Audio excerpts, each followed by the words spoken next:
All right. Hello, and welcome to our informal debate. Our topic is gift giving and behavior analysis, and we'll explore the pros and cons to this topic. While this topic may seem trivial at first thought, there are many interesting points that will be made during our debate.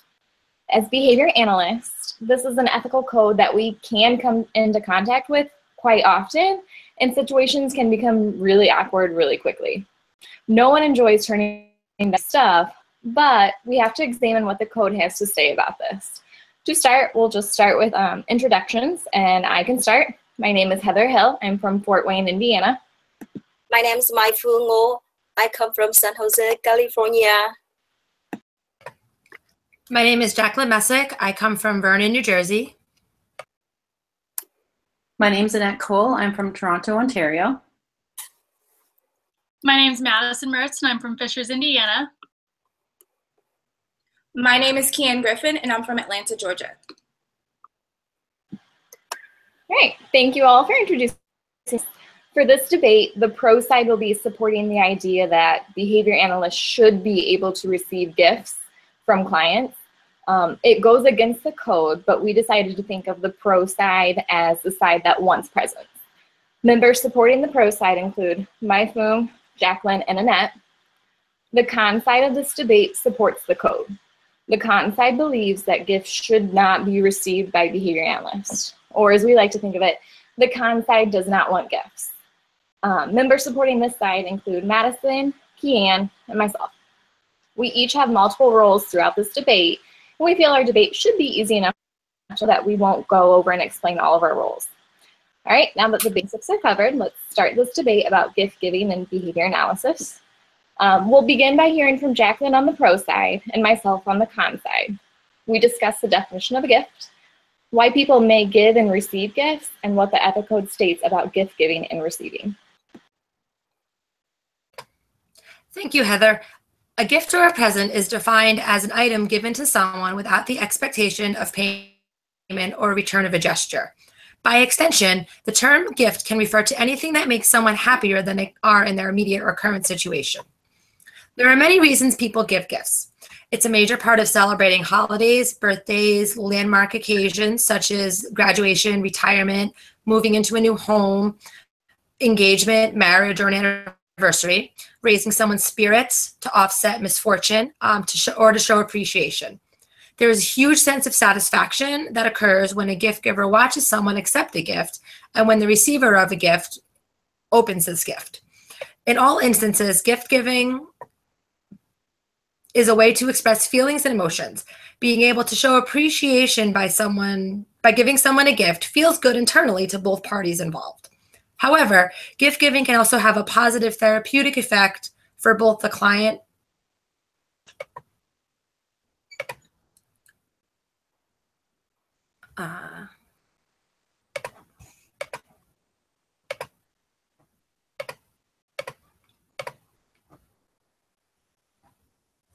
Here are some types of gifts. We have some common and uncommon types of gifts. Some common types of gifts include cash, any kind of tangible items, pledges, wine, gift cards, or homemade cookies or breads. Uncommon ones are gifts such as dinner invitations, water or other beverages while you're working with a client, any kind of art, sporting events tickets, referrals, and investment or stock tips are also considered gifts.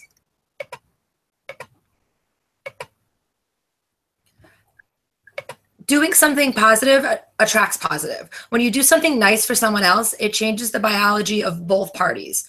Regions of the brain are changed and endorphins and other feel-good chemicals, such as oxytocin, are released. These chemicals help people feel happy and a sense of contentment on both the giving and receiving end. Another reason it is therapeutic to give gifts is it is good for your health. It helps to decrease stress, increase emotional support, and lower blood pressure. Everyone wants to know they are appreciated. Sharing feelings or tokens of appreciation help to show and promote this and can relieve tension from both parties. Gift giving also promotes a social connection. These gestures help promote trust, communication, and cooperation that can strengthen our ties with another person. It also helps us feel closer to others and others feel closer to us. Gift giving evokes gratitude.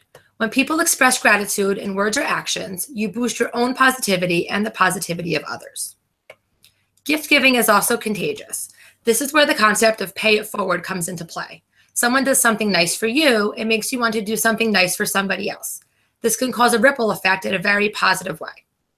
While it may seem that people give gifts in order to gain favor with someone, I do not believe this is the case at all.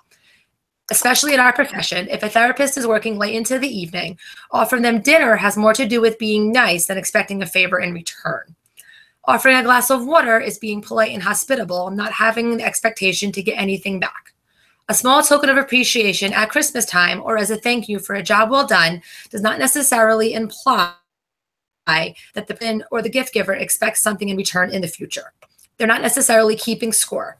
There is not an ulterior motive for these families. They are just doing something nice to make themselves and someone else feel good and trying to show appreciation for long hours and the hard work that someone puts in to helping literally change their families' lives.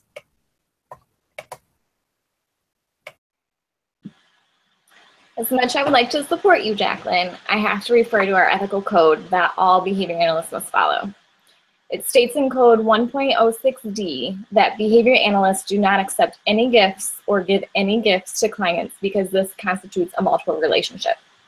Code 1.06 refers to multiple relationships and conflicts, and then 1.06A explicitly states to avoid multiple relationships due to the potentially harmful effects. So if an intervention you were going to use with a client had potentially harmful effects, you would not use that intervention. So why would a behavior analyst want to risk a potentially harmful effect by accepting or giving a gift? Bailey and Birch interpret gifts to include even a glass of tea or a cookie while working in-home with a client. Jacqueline also provided some great examples of various types of gifts. Giving and receiving gifts may start to develop a friendship, which would then make a relationship. Bailey and Birch even put it in a better perspective. So if you have a plumber and electrician working in your house, you don't consider them a guest, no more than what we should be considered if we're working in-home with a client. The benefits of giving or receiving a gift does not outweigh the potentially harmful effects of gift giving.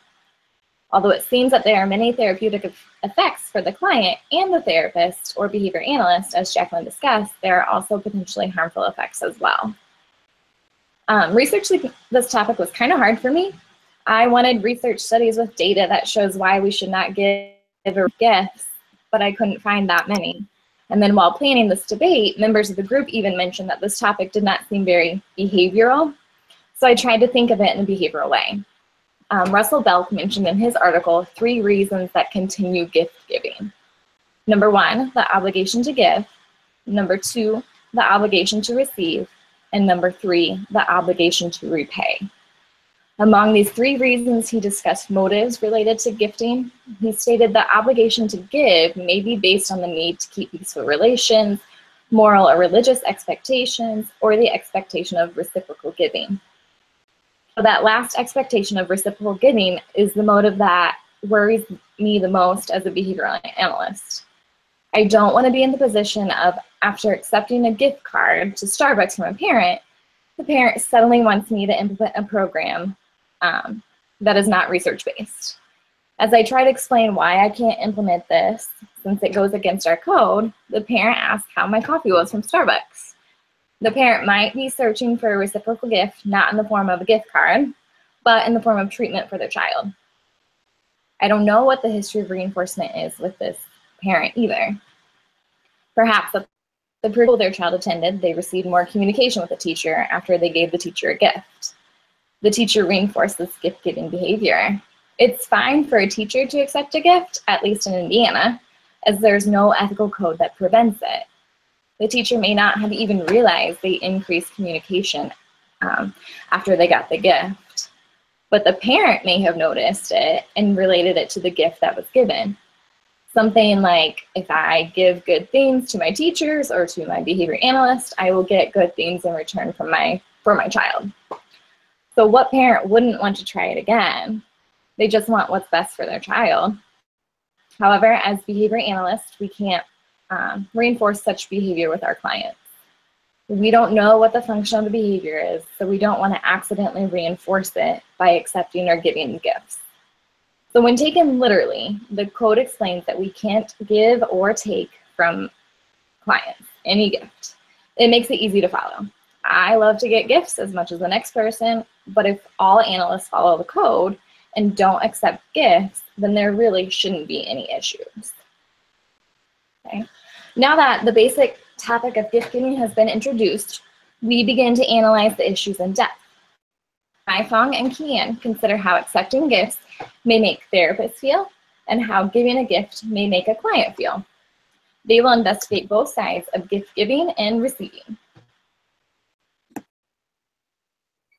Thank you, Heather. For me, I would like to talk about client experience of giving gift to the therapist. Working with families and children with autism for over 5 years, and based on my research for this topic, I came to say that a process gift in therapy can be accepted. In order to avoid violating Code 101.060, the therapist needs to consider 5 factors when facing with a challenging decision regarding gift giving. According to the Blanco and Seeley 2012, the factors included timing of the gift, type and value of the gift, cultural issue, and the potential impact on the relationship. Moreover, the therapist must consider collaborating with the professional co-workers or supervisor for consultation regarding gift giving. I would like to focus on client experiences regarding gift giving to the therapist. I think that we need to hear what client says about their experience of gift giving. In the 2009 article, the authors talk about client experience of gift given to the therapist. This study included 9 European American clients whose ages were between 26 and 61 years old, and 8 of whom were women. During the interview, participants stated that they typically gave handmade items and gave purchase items to show appreciation for the therapist or to denote the strong therapy relationship. The gift typically cost less than $25. They typically chose something they believed the therapist would like. Also, they chose an item linked to the therapy and considered the boundaries related to the gift. Overall, they stated gift events positively affected them and the therapist. Regarding the meaning of the gifts, they typically reported that any discussion they had with the therapist about the gifts were brief and did not explore the gift deeper meaning. One of the limitations for this study is that all participants were European American. However, other studies, I have worked in ABA field for 5 years. More of my clients are Vietnamese and Mexican. I see that their families sometimes would like to give gifts to the therapist. The gifts are usually small and of minimal financial and emotional values, such as homemade cookies, cakes, lemon in the garden, or candles, to demonstrate their gratefulness. Under my BCBA permission, I am allowed to accept the gifts. Let's look at the cup. I received this cup, 2 years ago from one of my parents. And then, that's so nice. That's my name. And then, and I work here. And right now, I no more work with this family. But this one, make me feel happy every time I see this cup. We were allowed to, and then from my supervisor, I allowed to receive this cup. For me, the parent give, in this case, the parent give 3 cups to us, 1 for BCBA, 1 for supervisor, and me. We were allowed to receive gift. The trial graduated. And then I think this is one of things for me to believe that working with children with autism was my right choice. I think that as long as we don't submit transference or other emotional issue, and the gift doesn't violate any other ethical boundaries, be open to the experience.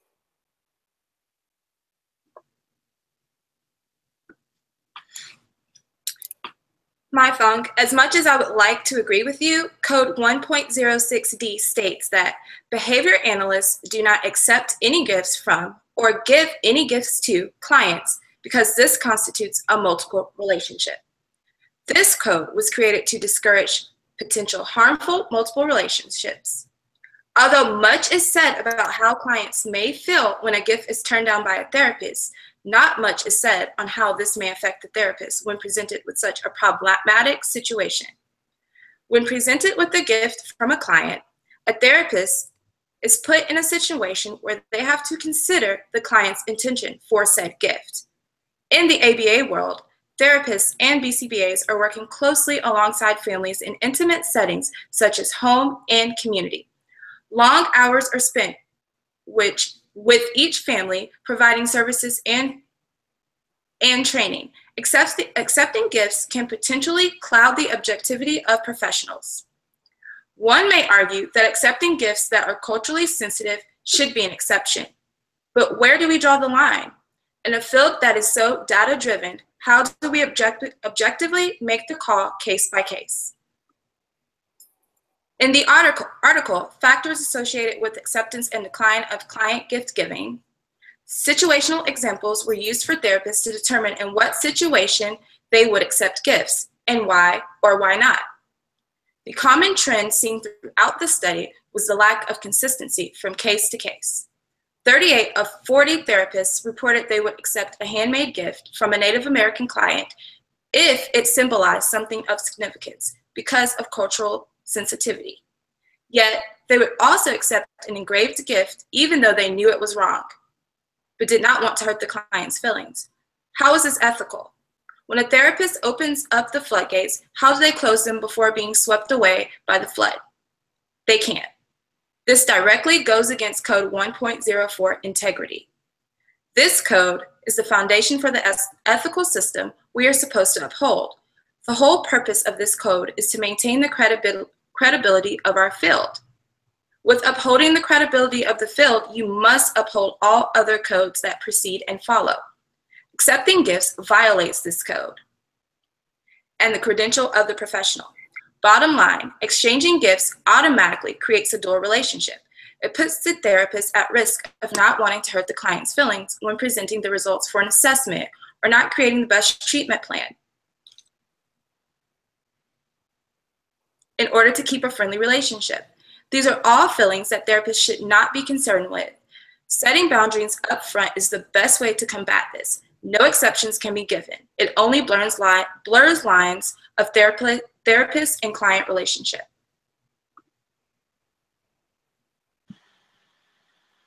Thank you, ladies.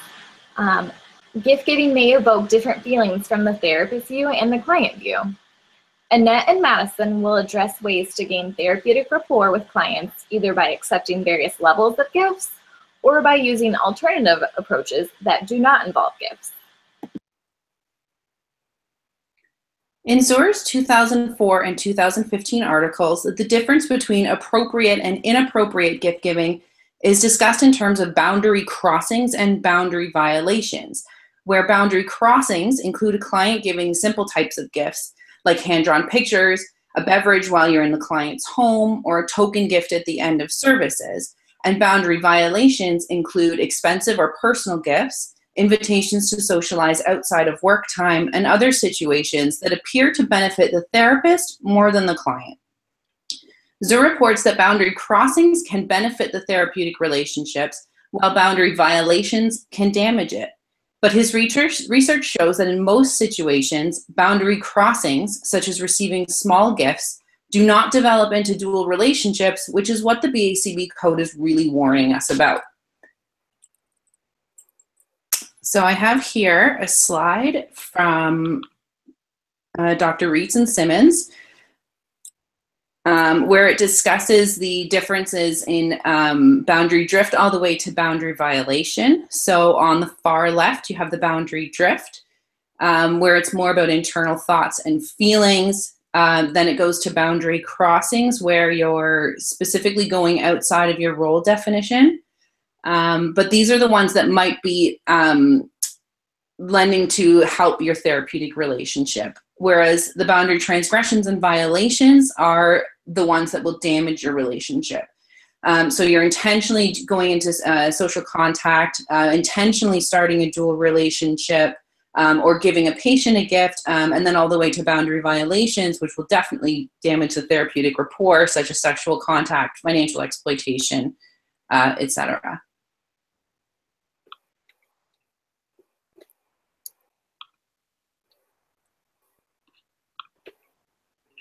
So Zur notes that in psychotherapy, the act of giving or receiving a gift is a significant one, and that it's usually comprised of a client giving a gift to a therapist.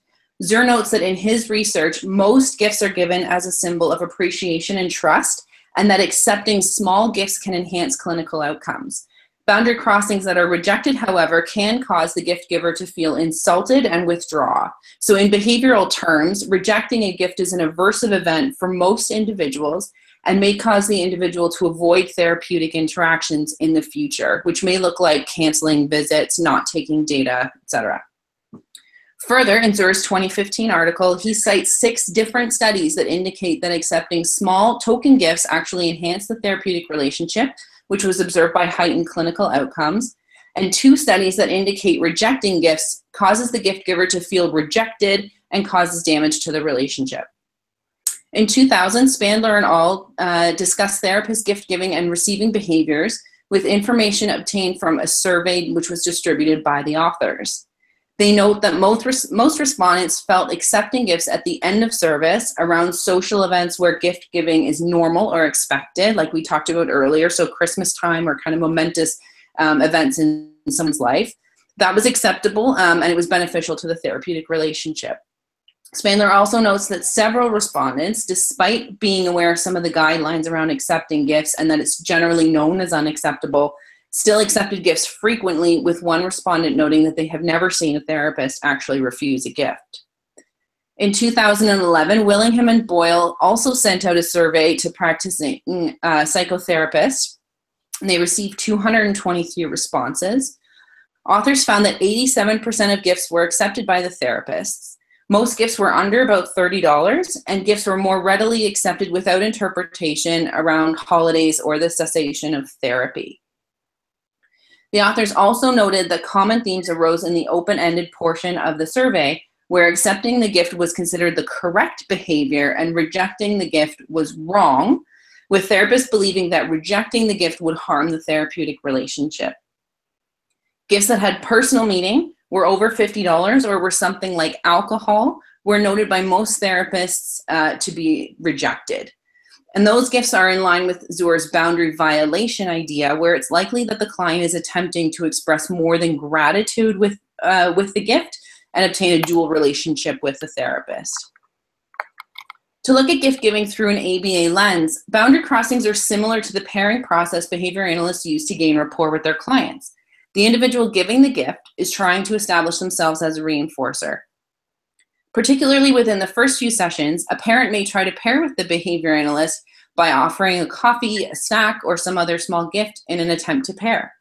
To illustrate the example, if in a therapy session a child refused attempts to pair, the behavior analyst wouldn't simply stop attempting to pair, they would simply try different approaches and different items in order to engage the child.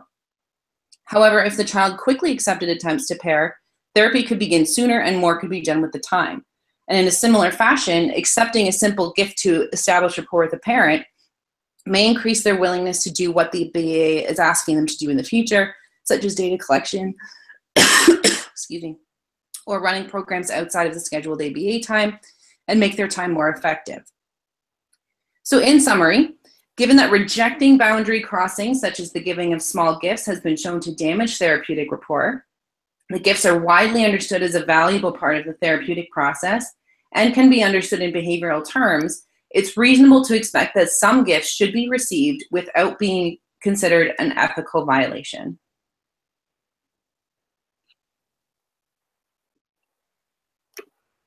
Annette, you make great points, but there are many different ways to build rapport and create a relationship with the client that doesn't include gift giving. Gift giving is an ethical dilemma for all professionals within the ABA field, and Hunt and Price outline a multitude of different ways to avoid this dilemma and build rapport other ways through their article. This article references building a relationship between an auditor and a client, but the information presented can be generalized across multiple settings and professional relationships. Building rapport is imperative from the very first meeting. According to Hunt and Price from 2002, there are important skills to enhance the rapport building before the first meeting or assessment even takes place. By really personalizing emails, phone calls, pre-assessment packages with an informal feel to those, that builds rapport right from the beginning. It is key to make sure the parents and children both feel comfortable with you, and to do that, the rapport has to be present within the relationship. During the initial meeting and from there on after, building rapport is constant and necessary for a good working relationship. When parents come in for the initial assessment of their child, they have no idea what to expect, and for most, have never experienced this before. It is critical to make them feel comfortable, and that can simply be with a smile. Parents and guardians are more likely to disclose information in that initial meeting and assessment when they feel welcomed and comfortable. According to Hunt and Price, small talk also helps build rapport. The casual conversation helps make the families and clients feel at ease throughout this initial meeting and assessment. Humor is also an important element throughout the first meeting. It helps keep things light, but also helps the families feel at ease. However, according to Hunt and Price, humor must be used tastefully and appropriately, because if used in the wrong sense, it could cause a rift between the clients and yourself. Also, another incredibly important and easy way to build rapport, but is most often forgotten, is maintaining eye contact. Eye contact makes the families feel like they are being heard and understood. However, each person has different levels of comfort when it comes to eye contact. So it is imperative to not overstep this boundary and to make this family and/or client feel uncomfortable. Hunt and Price 2002 also outline another incredibly simple and basic way to build rapport with clients. Listen. Listening when the family is explaining observations of their child, along with their hopes for the child, is critical in developing a treatment plan that is relevant and helpful to both the family and the client, respectively. Being a good listener allows the behavior analyst to pick up on key pieces of information from the family that may not be observable in the professional or center setting. After the initial meeting or assessment, there are a few more ways to continue to build rapport with the family.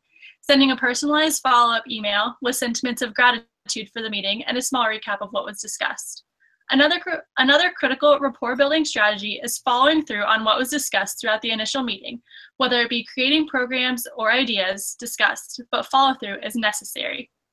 Not following through on anything that was covered through the initial meeting can cause some doubt to arise within the client's family. From my personal professional experience, when working directly with a client, there are some great ways to build rapport directly with the client and their family. With the client, the best way to build a rapport is to do things that they love without placing demands they have to complete before receiving that thing or item. For example, if the client loves tickles, giving that client tickles throughout your time with them on a non-contingent basis. By doing these things the client enjoys, you're building rapport by pairing yourself with reinforcing items. In terms of building rapport with the client's family, from my experience, the best way is to engage with them about the client's day, explaining to them in easy to understand terms, along with just sharing some fun anecdotes from the day you spent with their child. Here's a funny little card that could be given to clients when they first enroll in services to keep this potentially awkward situation light. It also references the BACB website at the bottom with the ethics code that clients and families can go to find our ethical compliance code.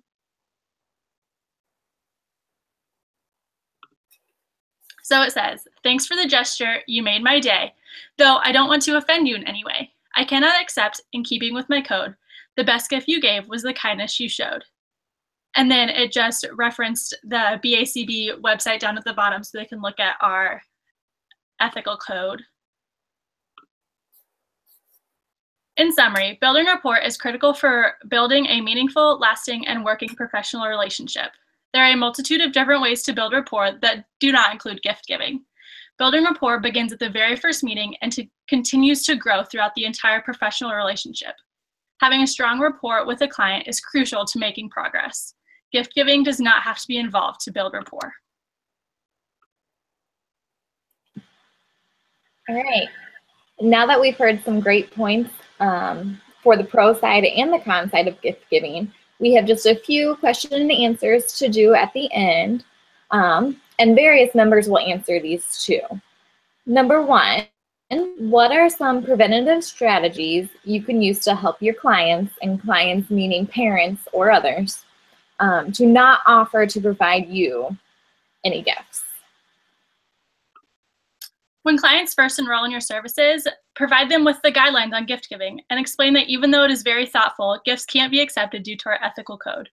Also, around the holiday season, be sure to remind the families of this guideline to avoid any potential uncomfortable situations. Model and encourage use of language and specify you are a professional, not a friend. High fives or handshakes instead of hugs, promoting boundaries by labeling behaviors associated with your role, like in the example of giving a high five, say hugs are for family and close friends, but we can high five, never referring to yourself as a friend. Thanks, Kian and Madison. Those are some really easy ways to help make an awkward situation not so awkward. Question number 2 is, what might be some aversive consequences that can occur if you accept a small gift, such as a glass of water or a $5 gift card? For example, what happens if a parent gives you a gift that but 6 months later decides the parent decides they are unhappy with the services you're providing and starts to seek out retribution? Because the populations with whom we work are typically considered vulnerable, it's not unreasonable for a parent to then say that you took advantage of them and that they felt pressure to offer you gifts or food or drink every time you visited, or they felt somehow that their services were a direct result of whatever gifts they gave. So this in turn puts the behavior analyst in a difficult situation, which may end up in termination or some other legal involvement. Accepting gifts may also cloud the judgment of the behavioral analyst in this case, where they feel the need to provide extra services or do what would make the parents happy because the gifts they've received. This may or may not mean implementing treatments that are not clinically sound, all in an effort to maintain peace with the family, which violates other aspects of the code, such as implementing effective treatments, honesty, and integrity. Thank you. Number 3, do you have any personal experiences related to this topic that you would like to share? I do have personal experience with this. Whenever I first started my job as an RBT, it was right around Christmas time. And so one of my clients' parents gave me a $50 gift card to Starbucks. And I was very uncomfortable whenever she gave me the gift card because I knew I wasn't able to accept it, but I wasn't sure how to go about just telling her no without making the situation awkward. And so I just referred to her that I wasn't allowed to accept it due to our compliance code and that I would be violating the code if I were to accept this gift. But I greatly appreciate her thinking of me and wanting to do this for me, and that I really appreciated the gesture, but I just wasn't able to accept it. I'm really glad I did experience that because it just made me aware of what to do and if these situations arise again. But at first it was very awkward, but I just again referred her to our compliance code and how I was not able to accept them due to just not violating the code. I had a supervisor who was a BCBA, and he was also in charge of accepting and triaging referrals for our clinic based on needs. And he had received a referral from a member of the community, and his child was very high needs and definitely would have benefited from our services, although it wouldn't have been at a rate that would have put him at the absolute top of our list. He still would have been probably subject to at least a 2-month wait because of all the other people that were still triaged at the top of the wait list. However, because he was the member of the community, was a really close friend of the BCBA's and was actually the BCBA was in this member of the community's wedding. His son had an intake meeting within a few days of the referral, and he was picked up for services within a week of the intake. So their multiple relationship affected every single other person on that wait list, and the people on the wait list wouldn't have even had an idea because they would have just had a longer delay before they would have gotten services. So they potentially put everybody else on that wait list at risk because of their dual relationship.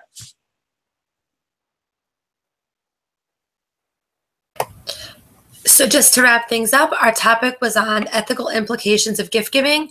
The code states that as behavior analysts, we're not able to accept gifts of any kind. This can be considered one of the most encountered ethical dilemmas in our profession because what one person considers a gift may not be considered a gift by someone else, such as a glass of water or an offer of a cookie for your ride home. We have stated both the pros and cons of gift giving and receiving the gifts and the importance of the compliance codes. We hope this was informative and helped you showed all kinds of the codes in a positive and negative way. If you would like to further research this topic or take a look at our references, they'll be attached in a separate document on the discussion board. Thank you.